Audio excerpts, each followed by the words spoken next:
Kilat News Updates. Mga balita ngayon, panununog ng NPA sa Bukidnon kinundena ng militar. Higit 7 million pesos halaga ng shabu na kumpiska sa Mandaue, suspect arestado. COMELEC muling inisyuhan ng show cause order si Pasig City Congressional Aspirant Attorney Ian Sia. Ako po si Cesar Sorian para ihatid ang mga nangunang balita sa buong kapuluan ngayon. Mariing kinondena ng 4th Infantry Diamond Division o 4th ID ang panununog ng mga kasapi ng New People's Army o NPA sa isang ari-arian ng sibilyan sa Sitio Kalipay, Barangay San Luis, Malitbog, Bukidnon, Kamakailan.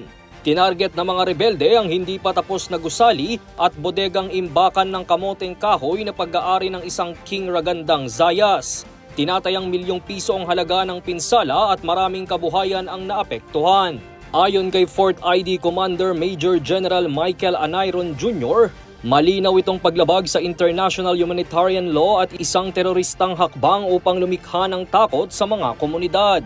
Kasalukuyang may pursuit operations ang 28th at 23rd Infantry Battalions upang tugisin ang mga responsable at panagutin ng mga ito sa batas. 1,025 grams o tinatayang 7 million pesos na halaga ng hinihinalang shabu ang nasabat sa anti-drug operation ng CIU-CDEU ng Mandaue City Police Office katuwang ang PIDEA 7 sa Sitio Laray, Purok Tambis, Barangay Umapad nitong Lunes ng gabi.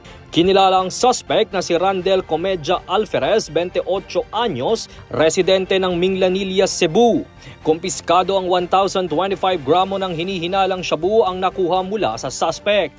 Sa ngayon ay nasa kustodiya na ng otoridad ang suspect habang inihahanda ang kasong paglabag sa Republic Act 9165 o ang Comprehensive Dangerous Drugs Act of 2002. Muling pinagpapaliwanag ng Commission on Elections sa COMELEC si Pasig City Congressional Aspirant Attorney Christian Ian Sia dahil sa panibago nitong pahayag tungkol naman sa timbang ng kanyang babaeng staff. Sa isa na namang viral campaigning video ni Sia, pinuna nito ang timbang ng kanyang babaeng staff saka tinanong kung siya ba'y nagda-diet na bilang depensa na rin sa kanyang controversial sex joke. Ano ba itsura mo nung nakaraang 15 taon? Payat? Hindi. Nung makuha ka na ni Ewing. Pataba ka na. Ganyan ba ang magiging stop ng manyak?